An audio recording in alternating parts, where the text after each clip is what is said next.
কি ঘটেছিল অভিনেতা জাহের আলভী ও তার স্ত্রী ইকরার সাজানো গোছানো সংসারে? জনপ্রিয় টেলিভিশন অভিনেতা জাহের আলভীর স্ত্রী আফরা ইবনাত খান ইকরা গত ২৮ ফেব্রুয়ারি ২০২৬ তারিখে ঢাকার মিরপুর ডিওএইচএস এর বাসায় মৃত অবস্থায় পাওয়া যায়।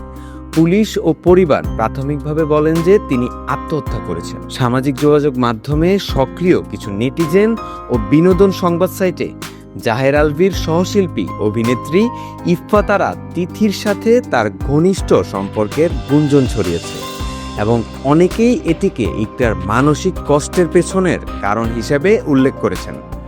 তবে এর কোনো প্রমাণ বা পুলিশি মন্তব্য এখনো পাওয়া যায়নি।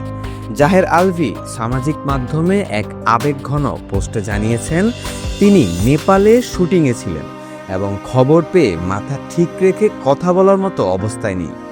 তিনি বুঝতে পারছেন না ইকরাকে সন্তান ও তার কথা না ভেবে এমন সিদ্ধান্ত নিতে হয়েছিল।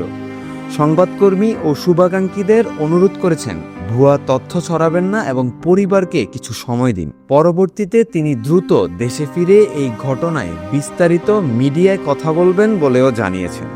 আর এরকম নিউজ পেতে চোখ রাখুন এফবিএন এন্টারটেইনমেন্টের পর্দায়। কমেন্ট করে জানিয়ে দিন আপনার মতামত।